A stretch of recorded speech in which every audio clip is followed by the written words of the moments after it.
जवळजवळ 70-74 हजार लीड दिलं होतं. भाऊसाहेब महाराजांची दूरदृष्टी यातून दिसते.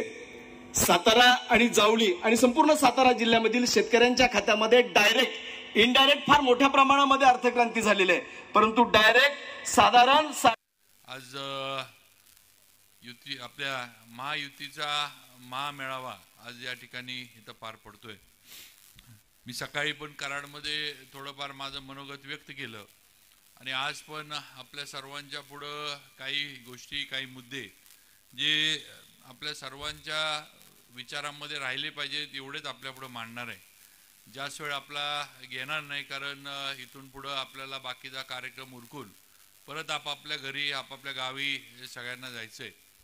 पण आज आपल्या महायुतीचे जे आता उमेदवार असतील, म्हणजे अजून उमेदवारीची घोषणा झाली नाही, पण जे उमेदवार आपल्याला या ठिकाणी दिले जातील त्यांच्या मागं आपण सगळ्यांनी ताकदीनं उभा राहायचं ही वस्तुस्थिती आहे.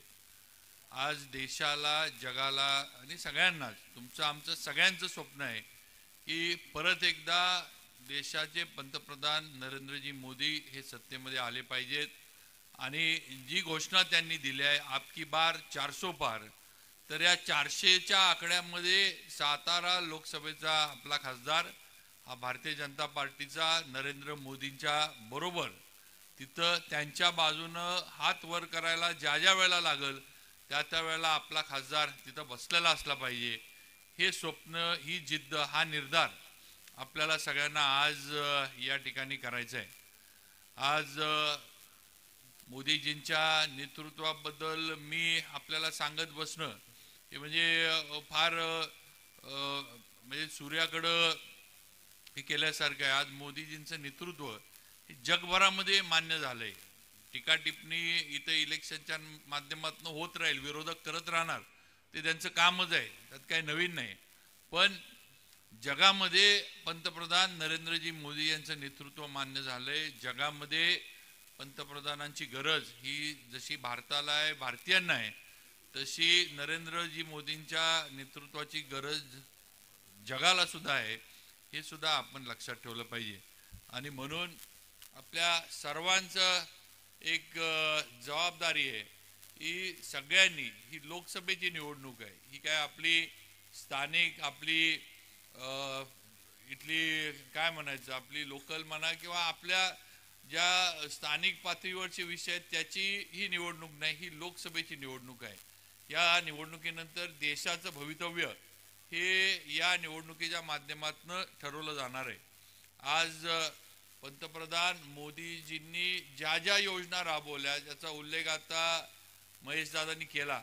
तुम्ही बघा, कुठलाही घटक त्यांनी सोडलेला नाही. शेतकऱ्यांना त्यांनी योजना दिली, घरेलू कामगार किंवा घरामध्ये काम करणाऱ्या महिलांना योजना दिली, निराधार महिलांना योजना दिली, अगदी स्वतःचं घर असलं पाहिजे त्याच्यासाठी त्यांनी योजना करून दिली, व्यवसायासाठी योजना करून दिली. कातकरी समाज, ओबीसी समाज यांना सुद्धा त्यांच्या जे काही मूलभूत सुविधा आहेत त्या सुविधांसाठी सुद्धा त्यांनी योजना करून दिली. आणि नुसतं कागदावर केली नाही, तर ते आपल्या लाभार्थ्यांच्या खात्यामध्ये थेट कुणाकडेही न जाता, कुणाचेही पायऱ्या न झिजवता जे काही असेल ते त्यांच्या खात्यामध्ये थेट पोहोचवण्याचं काम हे पंतप्रधान नरेंद्रजी मोदी यांनी केलं, हे आपण विसरून चालणार नाही. आज आपण ज्या प्रांगणामध्ये बसलोय, अजिंक्यतारा उद्योग समूहाचा हा सगळा परिसर आहे. कैलासवासी श्रीमंत छत्रपती अभयसिंहराजे भोसले यांच्या प्रयत्नातनं आणि या सातारा तालुक्यातल्या हजारो शेतकऱ्यांच्या पैशातनं हा कारखाना उभा राहिला. हा कारखान्याचा आज खऱ्या अर्थानं वटवृक्ष झालाय. आज महाराजांना जाऊन, भाऊसाहेब महाराजांना जाऊन 19 वर्ष झाली आणि 19 वर्ष जाऊन सुद्धा आज त्यांची आठवण या कारखान्यामुळं आज इथं जिवंत आहे. आणि म्हणून या कारखानदारीचा उपयोग हा शेतकऱ्याला किती आहे हे आज शेतकऱ्यांच्या लक्षात येते. म्हणजे भाऊसाहेब महाराजांनी जे माळ रानावर स्वप्न बघितलं होतं त्यावेळेला काही लोक अशी म्हणायची की काही म्हशीचा गोठा बांधलाय का, काय इथं एरंड गाळणार आहेत का. पण आज तोच तालुका, तोच सातारा तालुका आज 4 कारखान्यांना ऊस पुरवठा या जिल्ह्यातला करतो, ही वस्तुस्थिती आहे. आणि म्हणून आज खऱ्या अर्थानं शेतकऱ्याला न्याय देण्याचं काम हे या अजिंक्यतारा कारखान्यानं भाऊसाहेब महाराजांच्या माध्यमातून केलं. आज या कारखानदारी पुढं पण बरेच प्रश्न होते आणि हे प्रश्न जर सुटले नसते तर शेतकऱ्यांचा जो न्याय देण्याचं काम जो कारखाना करतोय तो अडचणीत येऊ शकत होता, ही वस्तुस्थिती आहे. सगळ्यात महत्त्वाचं म्हणजे काँग्रेसचं सरकार असल्यापासून इन्कम टॅक्स बद्दल आम्ही सगळेजण भांडत होतो. संपूर्ण महाराष्ट्रातली कारखानदारी इन्कम टॅक्स जो लागत होता त्या विरोधामध्ये लढत होती. काँग्रेसकडं अनेक शिष्टमंडळं, अनेक नेते मंडळी, अनेक अगदी पवार साहेबांसकट सगळ्यांनी प्रयत्न केले, पण राजकारणातनं निर्णय घेतले गेले नाहीत. आणि या इन्कम टॅक्सच्या ह्याच्यातनं सुटका ही कारखानदारी जी केली गेली नाही हे ऊस उत्पादक शेतकऱ्यांनी लक्षात घेतलं पाहिजे. खाजगी कारखान्यांना इन्कम टॅक्स नाही आणि सहकारी कारखान्यांना इन्कम टॅक्स, अशी दुहेरी भूमिका ही केंद्र सरकारनं त्या काळामध्ये राबवली होती. आज खऱ्या अर्थानं हे आपल्या मानगुटीवरचं भूत जर कुणी उतरवलं असेल तर आत्ताच्या पंतप्रधान नरेंद्रजी मोदी आणि आत्ताचे देशाचे सहकार मंत्री अमितजी शाह यांनी हे उतरवले, हे आपण विसरून चालणार नाही. आज 200 कोटी 300 कोटीचं जर इन्कम टॅक्स भरायची वेळ आली असती तर अजिंक्यतारा कारखाना सुरू करायला कुणीही कुठल्याही बँकेनं मदत केली नसती. हे आपण सगळ्यांनी शेतकऱ्यांनी लक्षात ठेवलं पाहिजे. आणि म्हणून आज ज्यांनी आपल्याला साथ दिली, ज्यांनी आपली कारखानदारी टिकवली, ज्यांनी आपला ऊसाची शेती टिकवली, आज त्यांची परतफेड करण्याची वेळ ही मताच्या रूपातनं आपल्या सगळ्यांच्या पुढे आली आहे. आणि हे कर्तव्य आम्ही बजावलं पाहिजे, तरच आपण खऱ्या अर्थानं जे काही म्हणजे आपल्यावर जे काही उपकार केलेत ते आपण कुठेतरी परतफेड करू शकू, हे आपण सगळ्यांनी लक्षात घेतलं पाहिजे. मराठा आरक्षण कुणी दिलं? मराठा आरक्षणाचा विषय आपल्या संपूर्ण महाराष्ट्रामध्ये गरम झाला होता. पहिल्यांदा मराठा आरक्षण दिलं हे देवेंद्र फडणवीसांनी दिलं, हे पहिल्यांदा सगळ्यांनी लक्षात घेतलं पाहिजे. ते त्यांनी हायकोर्टामध्ये टिकवून सुद्धा दाखवलं. पण सरकार बदलल्यानंतर जे सरकार त्या काळामध्ये आलं होतं उद्धव ठाकरे साहेबांचं, त्या सरकारला हे आरक्षण टिकवता आलं नाही. सुप्रीम कोर्टामध्ये हे आरक्षण उडालं. आज परत एकदा मराठा समाजाला आरक्षण देण्याचं काम हे देवेंद्रजी फडणवीस, एकनाथजी शिंदे आणि अजितदादा पवार यांच्या माध्यमातून झालं. हे मराठा बांधवांनी पण लक्षात घेतलं पाहिजे, हे आपण सगळ्यांनी विसरून चालणार नाही. आणि म्हणून अशा अनेक गोष्टी आहेत, अनेक विषय आहेत. स्थानिक पातळीवर बोलायचं म्हटलं तर कोट्यावधीचा निधी आज सातारा आणि जावळी विधानसभा मतदारसंघामध्ये आपलं सरकार आल्यापासून मान्य फडणवीस साहेब, मान्य एकनाथजी शिंदे साहेब, मान्य अजितदादा यांच्या माध्यमातून मिळालंय.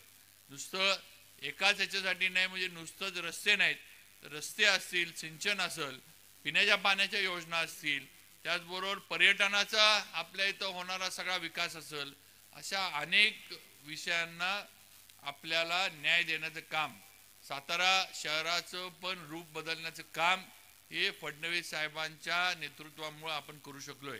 आज पहिल्यांदा साताऱ्यामध्ये 25 कोटी रुपये खर्च करून कॉन्क्रीटचे रस्ते सातारा शहरामध्ये होऊ घातलेले आहेत, हे आपण लक्षात घेतलं पाहिजे. पुढे सुद्धा आपल्याला तेवढाच निधी हा सातारा शहराच्या कॉन्क्रीटच्या रस्त्यांसाठी मिळणार आहे, हे या ठिकाणी सांगणं मला गरजेचं वाटतं.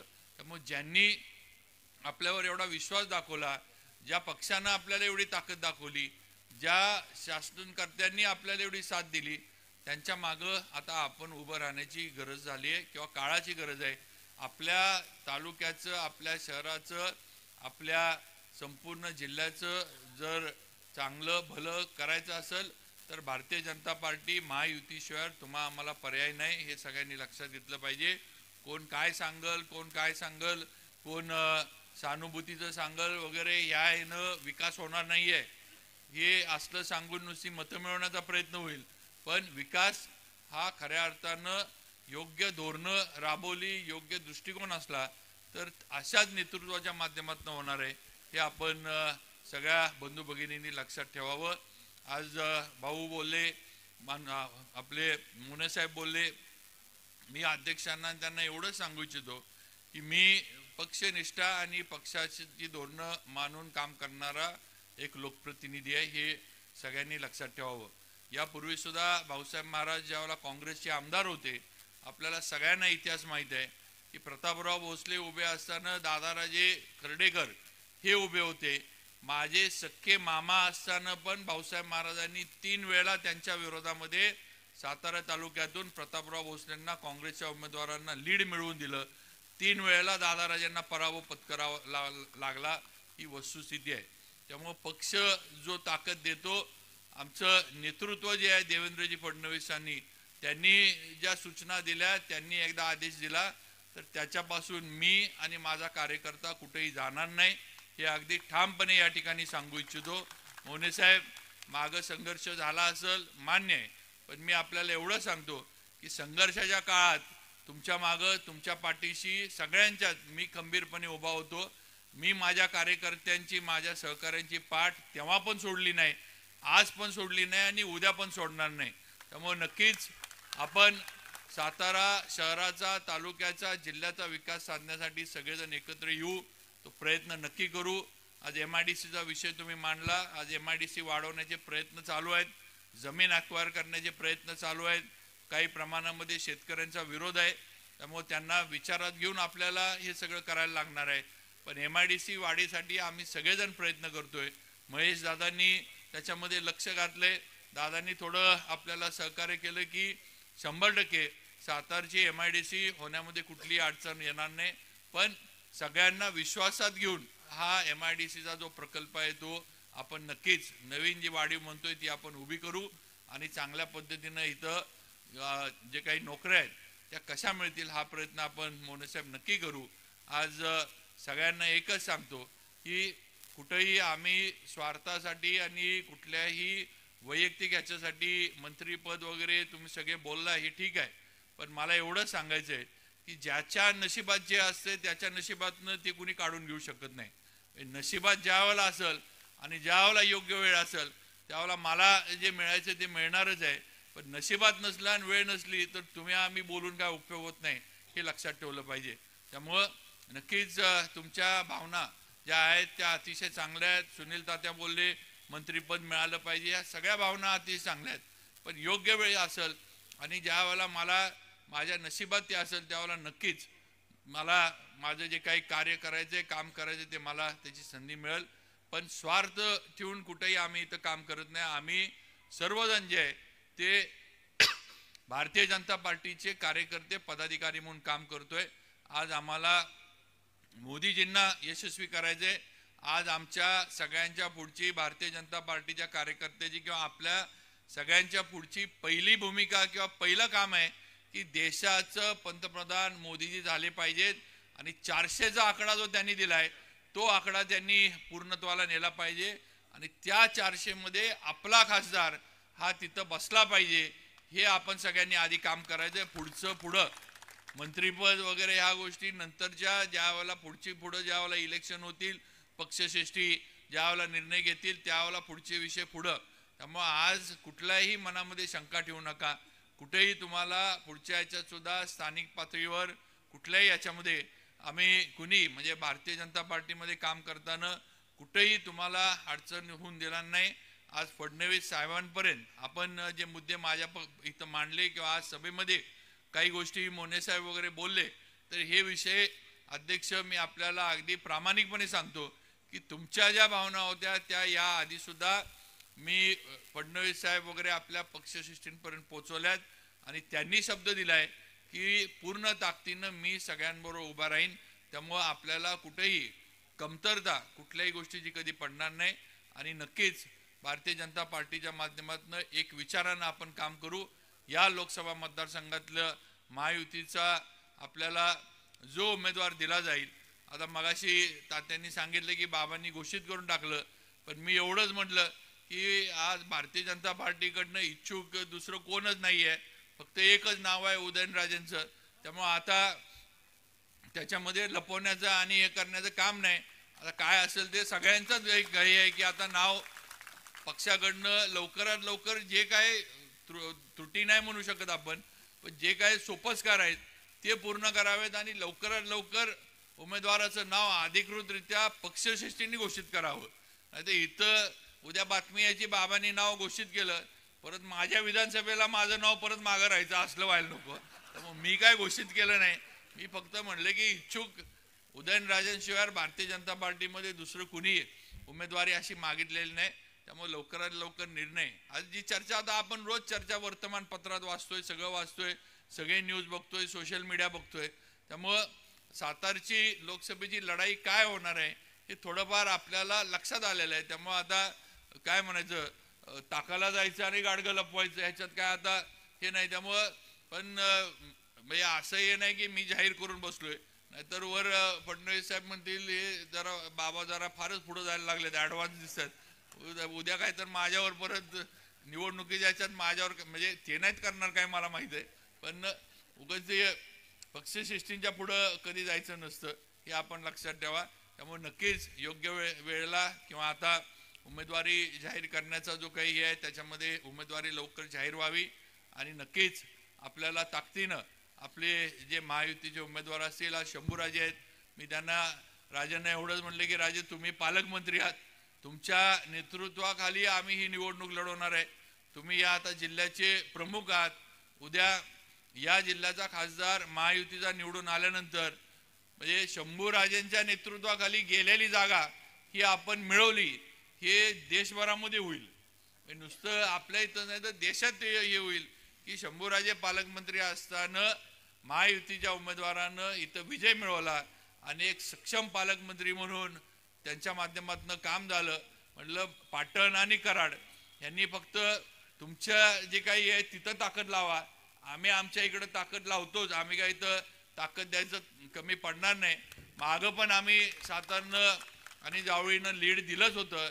ह्यावेळेला नक्कीच जे काही 5 वर्षांमध्ये काम झाले, बोंडारवाडी प्रकल्प असेल, प्रतापगड कारखाना सुरू करण्याचा विषय असेल किंवा बाकीच्या ज्याला आपण मूलभूत सुविधा म्हणतो, या सगळ्याच्या माध्यमातून आज मुनावळे सारखा पर्यटनाचा एवढा मोठा प्रकल्प अजून आपल्याला लक्षात येत नाही आहे की ते काय आहे.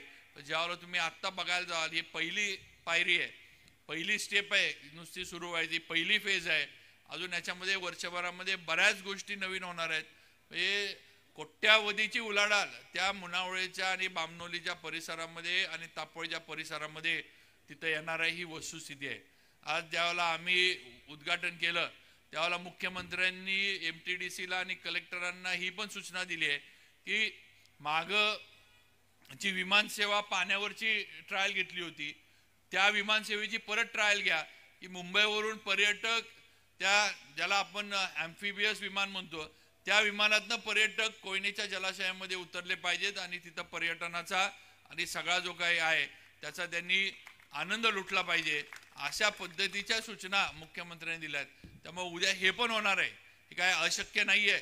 याच्या ट्रायल झाल्यात. मागं गडकरी साहेबांनी याची ट्रायल घ्यायला लावली होती पण नंतरच्या याच्यामध्ये थोडं हे सगळं मागं पडलं. पण आता MTDCचा एवढा मोठा प्रकल्प होतोय त्यामुळे हे सुद्धा उद्याच्या याच्यामध्ये याला मागणी येणार आहे. त्यामुळं लवकरच ते सुद्धा स्वप्न आपलं पूर्णत्वाला जाईल.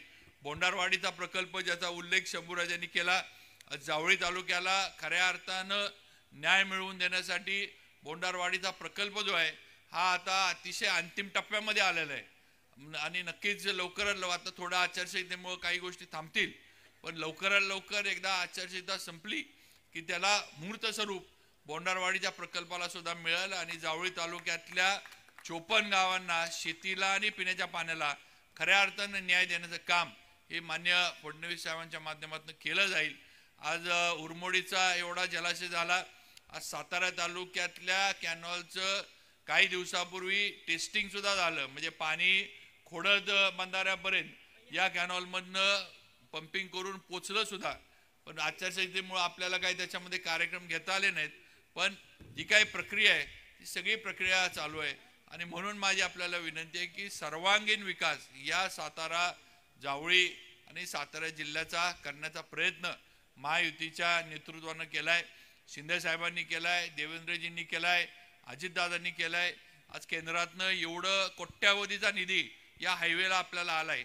आज आपल्याकडे 2 बोगदे पलीकडे होत आहेत की ज्याचा फायदा आपल्याला पुण्या मुंबईला जायला होणार आहे. आज हे दोन्ही बोगदे झाल्यानंतर टायमिंग किती आपलं वाचल ह्याचा विचार करा. हा निधी कुठनं आला, कुणी दिला, एवढी मोठी कामं कशी होत आहेत ह्याचा कुठंतरी आपण मतदार म्हणून विचार केला पाहिजे की बाबा हे कोण देतंय. हे सगळं केंद्राकडनं आलंय. हे सगळं गडकरी साहेब असतील, पंतप्रधान मोदीजी असतील यांच्या नियोजनातनं आपल्यापर्यंत आलंय. हे आपण सगळ्यांनी लक्षात ठेवलं पाहिजे. त्यामुळे इथं जे स्थानिक उगाच काहीतरी विषय असतात, तुझं माझं असतं हे बरोबर आहे, पण लोकसभेची निवडणूक आहे. आज देशाच्या हिताचा विचार करून या निवडणुकीला सामोरं जावा. देशाच्या हिताचं देशहित कशामध्ये आहे, कुणाकडे आहे ह्याचा विचार करून आपण सगळे सामोरे जावा. 10 वर्ष पंतप्रधान म्हणून मोदीजींनी काम केलंय. आज 10 वर्षांमध्ये एक फ्रॉड, एक स्कॅम किंवा एखादं हे तुम्ही दाखवा की ज्याच्यावर मोदीजींवर पंतप्रधान म्हणून किंवा त्यांच्या मंत्रिमंडळातल्या मंत्र्यावर आरोप झालेत, हे तुम्ही दाखवून द्या. 10 वर्ष स्वच्छ कारभार, एका पण मंत्र्यावर आरोप नाही, एका पण याच्यावर मोदीजींवर किंवा पंतप्रधान म्हणून त्यांच्यावर आरोप नाही. हेच पूर्वी काँग्रेसचं सरकार असताना आठवड्याला आरोप व्हायचे, आठवड्याला स्कॅम निघायचे. ते 2G VG काय काय एवढे घोटाळे झाले की काय बोलायची सोय नव्हती. ही वस्तुस्थिती आहे. आणि म्हणून माझी आपल्याला विनंती आहे की आपला पैसा योग्य ठिकाणी जातोय आणि योग्य मार्गाने तो आपल्यापर्यंत परत एकदा इन्फ्रास्ट्रक्चरच्या आणि या बाकीच्या योजनांच्या माध्यमातून येतोय ह्याची कुठेतरी जाणीव ही मतदार म्हणून आपण असली पाहिजे, टॅक्स पेअर म्हणून आपल्याला असली पाहिजे. आणि म्हणून येणाऱ्या याच्यामध्ये आता आपल्याला पर्याय नाही, देशाला पर्याय नाही. महायुती आणि आपल्या महायुतीचा जो सातारा लोकसभेचा उमेदवार आपल्याला दिला जाईल त्याच्या मागं पूर्ण ताकदीनं आपण उभा राहायचं. आणि सातारा जावळी विधानसभा मतदारसंघातनं मोठं मताधिक्य, मी त्या दिवशी सांगितलं की कमीत कमी म्हणजे आम्ही कमीत कमी धरून चाललोय, उगाच काहीतरी आवाच्या सवा बोलणार नाही. पण मी आज इथं सांगू शकतो की कमीत कमी आम्ही 70 ते 80 हजाराचं, त्याच्या पुढेच जाऊ दादा. तुम्ही सांगितलं लाखापर्यंत, आम्ही त्याच्यापर्यंत नक्कीच जाऊ. पण थोडं कमीत कमीच धरून चालतोय मी, किंवा आम्ही एवढ्यापर्यंत नक्की जाऊ. एवढं लीड मागं मोने साहेबांनी जरा सांगितलं, पण मागच्या वेळेला 45 हजाराचं लीड होतं, ते नक्की आम्ही वाढवून देऊ. एवढं या ठिकाणी आपल्या सगळ्यांना सातारा जावळीच्या वतीने सांगतो. आता तर कराड उत्तरमध्ये मनोज दादा आपल्या बरोबर आहेत, धैर्यशील दादा आहेत, आपलं पूर्वीचं सगळं कारखान्याचं कार्यक्षेत्र आहे, मार्केट कमिटीचं कार्यक्षेत्र आहे. आज सगळीकडं भाऊसाहेब महाराजांच्या विचाराचा कार्यकर्ता हा आज सुद्धा कोरेगाव मतदारसंघ असेल सातारा तालुक्याचा किंवा कराड उत्तरचा सातारा तालुका असेल, आज प्रत्येक गावामध्ये भाऊसाहेब महाराजांच्या विचाराचा कार्यकर्ता आज सुद्धा जिवंत आहे. तो विचार जिथं भाऊसाहेब महाराजांचा आज सुद्धा जिवंत आहे, ही वस्तुस्थिती आहे. आणि म्हणून नक्की विकासाच्या मागं उभा राहणारा हा कार्यकर्ता आहे. आणि आजची आपली सगळी परिस्थिती बघितली तर 100% भाऊसाहेब महाराजांच्या विचाराचा कार्यकर्ता विकासाच्या मागं उभा राहील, महायुतीच्या मागं उभा राहील. एवढी ग्वाही या प्रचार सभेच्या किंवा सुरुवातच्या आपल्या याच्या महामेळाव्याच्या निमित्तानं आपल्याला देऊ इच्छितो. परत एकदा सगळ्यांचं मनापासून इथं स्वागत करतो. आणि आपण सगळेजण आला त्याबद्दल आपलं मनापासून स्वागत करून थांबतो. अजून खासदार उदयनराजेंचं या ठिकाणी मनोगत होणार आहे, त्यामुळे सगळ्यांनी आपण त्यांचं मनोगत शांतपणे ऐकावं आणि पुढचा जो आपला कार्यक्रम आहे त्या याची आपण सगळ्यांनी पुढच्या याला जावं एवढी विनंती करतो. परत एकदा सगळ्यांचं मनापासून स्वागत करून थांबतो. जय हिंद, जय हिंद, जय महाराष्ट्र. उद्या गुढीपाडवा आहे, गुढीपाडव्याच्या आजच आपल्याला शुभेच्छा देतो. मला सकाळी कोणतं म्हटलं आज आमोश आहे, म्हटलं काय प्रॉब्लेम नाही, सोमवारची आमोश आहे, सोमवंती आमोश आहे, शंकराचा आशीर्वाद घेऊनच आजचं काम जे आहे ते सुरू करायचं, त्यामुळे आमोशीचं काय नाही. आणि माझा भाजपमधला प्रवेश आमोशालाच झाला होता, त्यामुळे माझं सगळं चांगलं चाललंय. खरंच आहे, माझा प्रवेश मुंबईमध्ये जो झाला त्या दिवशी दादा आमोशाच होती, त्यामुळं नीटनीटकंच आहे सगळं माझं. त्यामुळं काही हे नाही, राजकारण आमोशाला प्रवेश केला तरी चांगलं चालतं, काळजी करू नका. आणि आज तर सोमवती काय म्हणे बरोबर हां सोमवती आमोश आहे, त्यामुळं शंकराचा आशीर्वाद घेऊनच बंबम बोले आपल्याला करायचं एवढं लक्षात ठेवा. आणि सगळ्यांनी महायुतीच्या मागं उभं राहावा, उमेदवाराच्या मागं उभं राहावा एवढंच सांगतो आणि माझे 2 शब्द थांबवतो. जय हिंद, जय महाराज. महाराजांना सर्वप्रथम मी व्यक्तिशः माझ्या वतीने आणि व्यासपीठावर उपस्थित सर्व मान्यवरांच्या वतीने आणि समोर बसलेले आपण सगळे लोकशाहीतल्या राजांच्या वतीने आदरणीय वंदनीय छत्रपती शिवाजी महाराजांना विनम्र अभिवादन करतो आणि त्याचबरोबर आमचे काका कैलासवासी भाऊसाहेब महाराज यांना देखील या ठिकाणी मनापासून मानाचा मुजरा आणि विनम्र अभिवादन करतो। आज या महायुतीच्या निर्धार मेळाव्याकरता वेळात वेळ काढून आलेले आपण सर्वजण आपण आपला बहुमोल वेळ खर्च करून ह्या ठिकाणी आलात। मी मनापासून आपल्या सगळ्यांचं स्वागत करतो आणि आपले आभारी मानतो। उद्या पाडवा आहे आणि त्याच्या शुभेच्छा इन ॲडव्हान्स आपल्या सर्वांना मनापासून देतो। व्यासपीठावरती नुकतंच ज्यांनी आपलं मनोगत व्यक्त केलं ह्या जिल्ह्याचे पालकमंत्री माझे मित्र शंभूराज देसाई, त्याचबरोबर ह्या सातारा जावळी मतदारसंघाचे आमदार माननीय शिवेंद्रराजे, त्याचबरोबर माझे मित्र आणि कोरेगाव मतदारसंघाचे आमदार महेश दादा,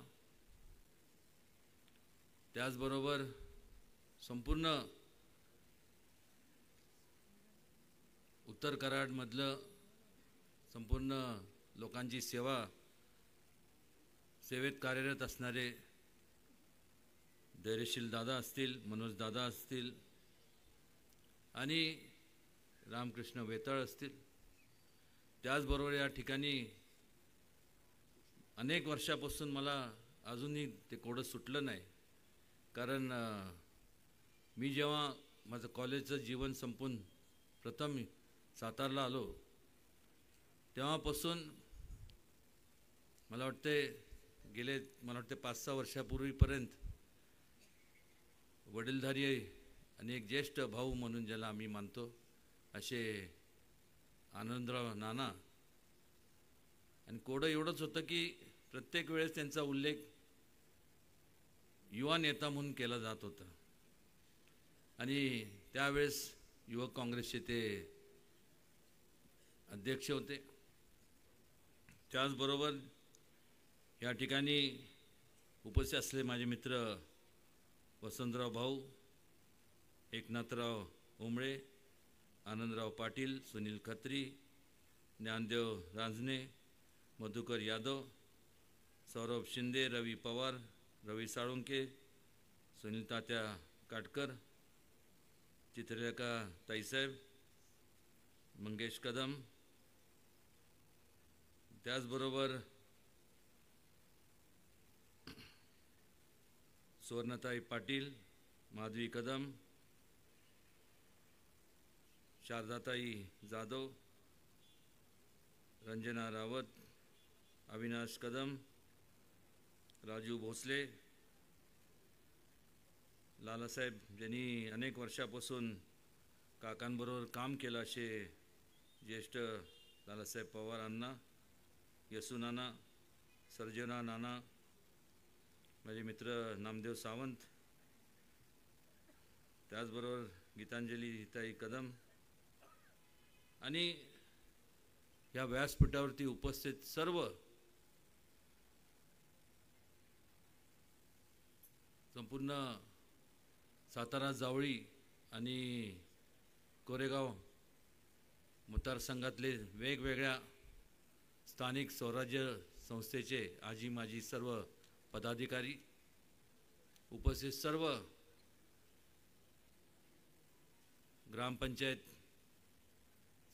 जे आजी माजी सर्व पदाधिकारी आणि आवर्जून या ठिकाणी उपस्थित सर्व वडीलधारी मंडळी, माता भगिनी, माझ्या तरुण मित्रांनो आणि खास या ठिकाणी उपस्थित असलेले सर्व पत्रकार मित्रांनो,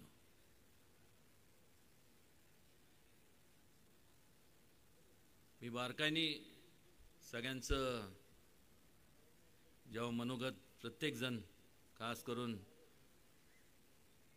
आमचे मित्र अशोक मोने त्यांनी जे मत व्यक्त केलं तेच सुनील काटकरनी केलं, वसंतराव भाऊनी काय तेच मत त्यांनी व्यक्त केलं. अनेकांना ह्या लोकांना बोलण्याची संधी मिळाली. अनेकांना या ठिकाणी जे उपस्थित आहे त्या प्रत्येकाच्या मनात ह्या लोकांनी जे मत व्यक्त केलं तेच मत आपल्या सगळ्यांच्या मनात आहे. आणि का नसावं, कारण स्वाभाविक आहे की आणि स्वाभाविक आहे वाटणं की ज्या वेळेस तुमच्या निवडणुका येतात तेव्हा तुम्ही एकत्र येता, मग आमच्या वेळेस का नाही. आवर्जून ह्या ठिकाणी मी एवढंच सांगेन, हे मना अंतःकरणातून मी सांगतोय आपल्याला, तुमचे मतं मिळवण्याकरता मी बोलत नाही आहे. हे बोलत असताना संपूर्ण भान ठेवून बोलतोय की जे अशोक मोनेंनी मत व्यक्त केलं हे करत असताना जी अडचण शिवेंद्रराजेंना होती, जी मला होती, ती नेमकी अडचण होती की त्यांच्याबरोबर असणारे लोक जे होते त्यांना सांगायचे की आपण असं करूया.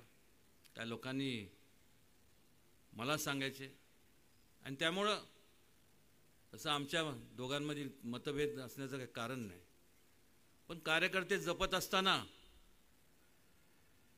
दोघांना काय, जसं प्रत्येकाला त्या ठिकाणी महेश शिंदे सुद्धा असतील, मनोज दादा असतील, प्रत्येकाला असं वाटतं की आपण आपले कार्यकर्ते जपले पाहिजे, त्यांचं पाठराखण केलं पाहिजे, त्यांच्या पाठीशी ठामपणे उभं राहिलं पाहिजे.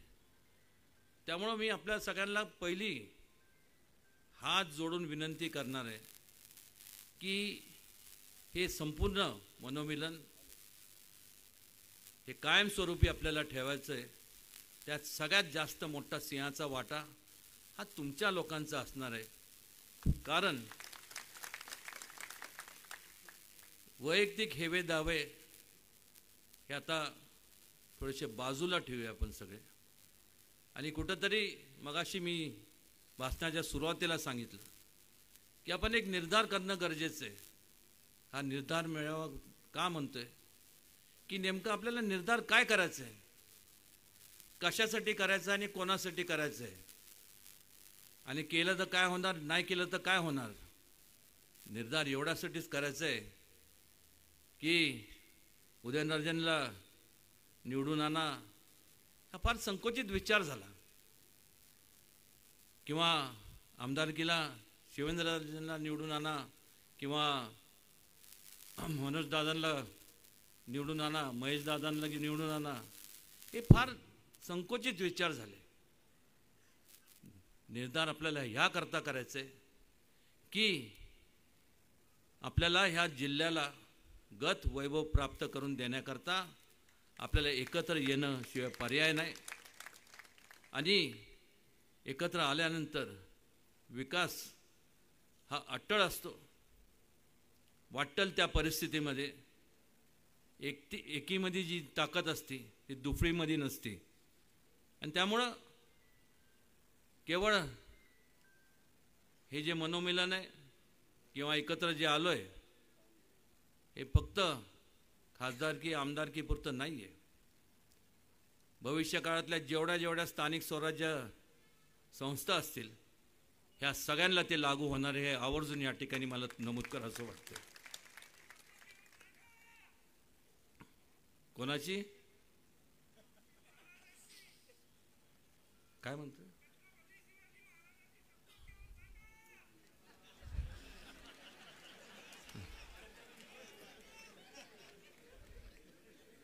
चला मी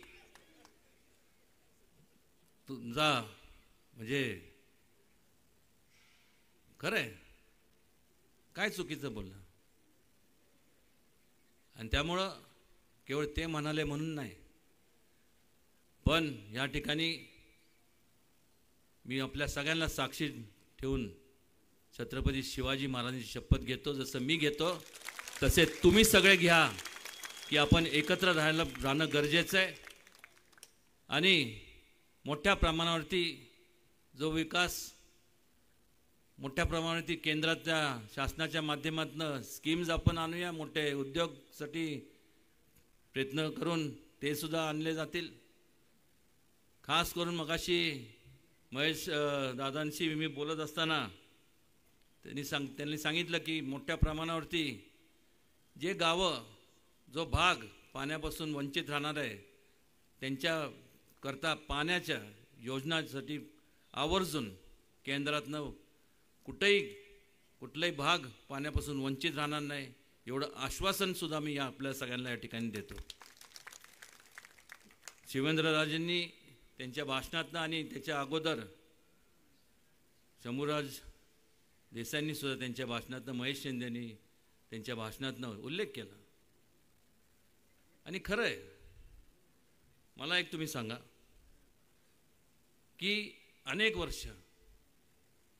वर्ष म्हणजे 1, 2, 3 नाही तर जवळपास 4 तप 40 वर्षापेक्षा जास्त या संपूर्ण महाराष्ट्रात पर्याय नसल्यामुळं लोकांनी काँग्रेसला निवडून दिलं. पण मात्र कृष्णा खोरे प्रकल्प ही जी महत्त्वाकांक्षी योजना आहे ही खरं तर त्या काळात लागू झाली असती, करण्यात यायला पाहिजे होती. का केलेली नाही मला माहीत नाही. इच्छाशक्तीचा अभाव असावा असंच म्हणावं लागेल. पण ज्यावेळेस आदरणीय गोपीनाथजी मुंडे ज्यावेळेस या राज्याचे उपमुख्यमंत्री होते त्यावेळेस त्यांना मी भेटलो आणि त्यांच्यासमोर ही संकल्पना मांडली. त्यावेळेससुद्धा काही लोकांचे वेगवेगळे मत असतं. तर त्यांनी सांगितलं की आपल्याला पश्चिम महाराष्ट्रात आपले फारसे म्हणजे कोणीच लोकप्रतिनिधी नसताना एवढा पैसा आपण तिथं का खर्च करावा. पण त्यांना सांगितलं की जोपर्यंत आपण तिथं काम करत नाही, लोकांच्या समस्या आपण जर सोडत नाही, तोपर्यंत लोकांचा विश्वास आपण संपादन करणार तरी कसं. आणि त्यामुळं ती योजना लागू झाली. आज त्याचंच म्हणजे उरुमडी धरण असेल, वेगवेगळे धरणं असतील, तारळी असेल, तिकडं धोम बलकवडी, हे ते अनेक जेवढे धरणं झाले त्याच्यामुळं जो दुष्काळी बराचसा भाग होता त्या दुष्काळी भागाला सुद्धा तिथं म्हणजे माळरान होतं. आज तिथं गेल्यानंतर सर्व हिरवगार आपल्याला पाहायला मिळतं. यापुढं सगळ्यात जास्त जर कुठलं सोन्या नाण्यावरनं भांडणं होणार नाही, पण पिण्याच्या आणि शेतीच्या पाण्यावरनं मोठ्या प्रमाणात वाद निर्माण होणार. कारण की आपण जर पाहिलं आज एवढं तापमान कधीच साताऱ्यात नसायचं. किंबहुना आज जे ग्लोबल वॉर्मिंग आपण ज्याला म्हणतो, संपूर्ण पर्यावरणाचा समतोल आता जो बिघडला आहे, त्यामुळे जास्तीत जास्त पाण्यावरती आपलं जोर देणं गरजेचं आहे. या ठिकाणी मला एवढंच सांगावंसं वाटतं की आपण सर्वांनी, जेव्हा मी सर्वांनी म्हणतो आणि पाटणमध्ये पूर्ण ठरवून म्हणण्यापेक्षा ज्याचं योगदान जास्त आहे, जो तिथं लोकांची ज्याच्या हातनं सेवा जास्त होती, असे जर आपण उमेदवार दिले तर निश्चितपणे ही एकी नक्कीच बळकट होईल. कारण की सुरुवात तिथूनच होती. प्रत्येकजण इच्छुक असतं आणि पदं असतात थोडे, आणि हे करत असताना ही आपल्या सगळ्यांची अग्निपरीक्षा असणार आहे. आज ह्या संपूर्ण अशा भव्य दिव्य अशा ह्या महामेळाव्यासाठी आपण सर्वजण आवर्जून उपस्थित राहिला, त्याबद्दल मी पुन्हा एकदा आपल्या सगळ्यांचे आभार मानतो. बोलण्यासारखं भरपूर आहे आणि मोदीजींच्या बाबतीत मगाशी उल्लेख केला. मला आवर्जून माझ्या आयुष्यातले जे काय म्हणजे अनुभव आहेत ते मला या ठिकाणी मला सांगावेसे वाटतात. अनेक पंतप्रधानांना फार जवळनं बघितलं आहे. इंदिरा गांधी असतील, अटलजी असतील, त्यानंतर चंद्रशेखर असतील, त्यानंतर नरसिंहराव, असे अनेक संपूर्ण जर यादी फार जवळनं म्हणजे चर्चा त्यांच्या बाजूला बसून चर्चा ह्या लोकांची BP सिंग असतील.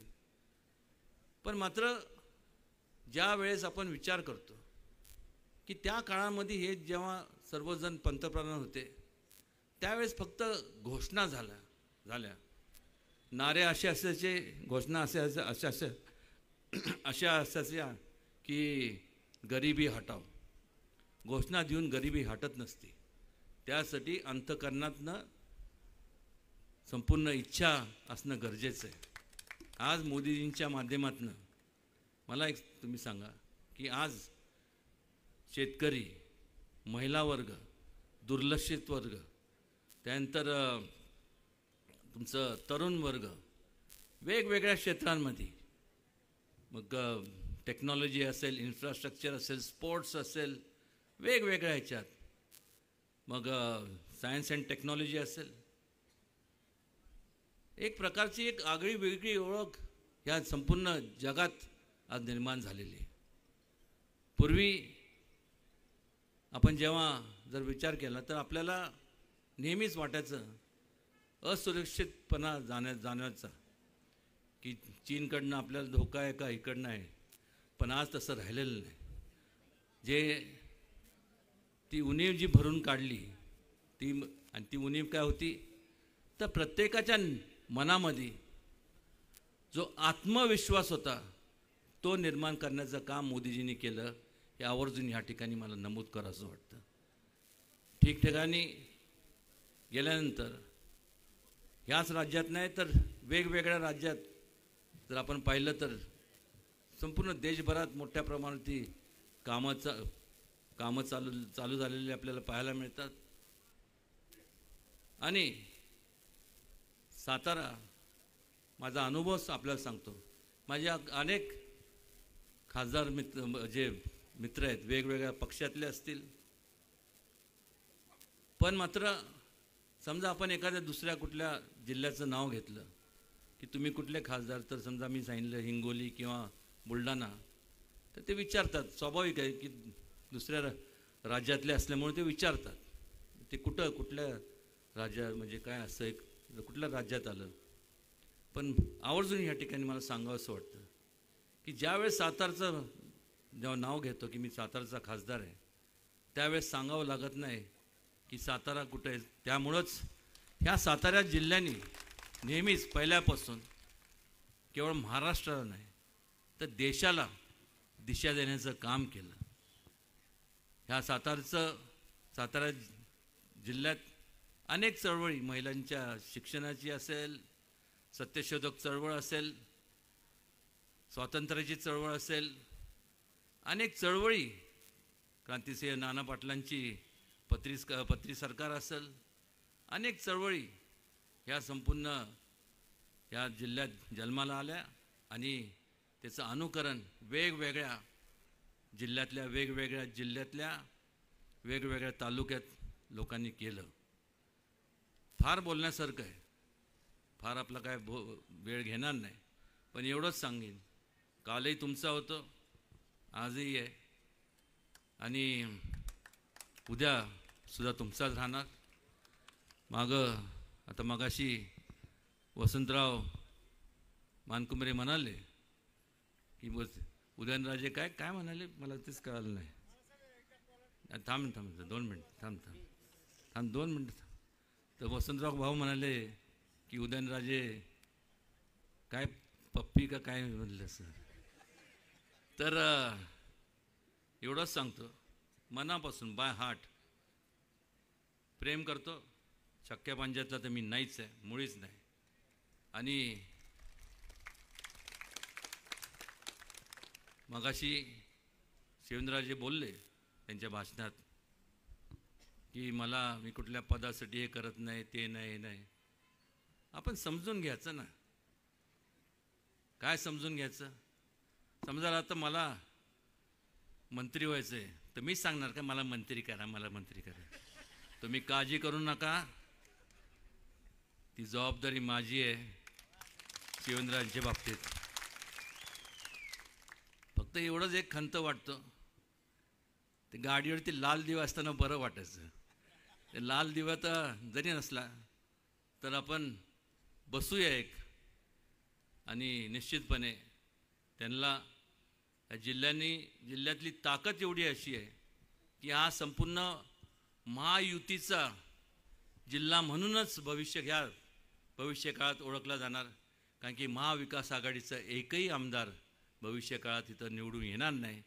एकंदरीत आकडेवारी जर पाहिली तर भारतीय जनता पक्ष, त्याचबरोबर एकनाथ शिंदे साहेबांचा पक्ष आणि अजितदादांचा पक्ष, हे संपूर्ण जर वोट शेअर जर पाहिला, म्हणजे मतदानाची आकडेवारी जर प्रत्येक ह्याच्यात पाहिली आपण, ग्रामीण आणि शहरी भाग, तर 48 खासदारांपैकी जर व्यवस्थित सगळ्यांनी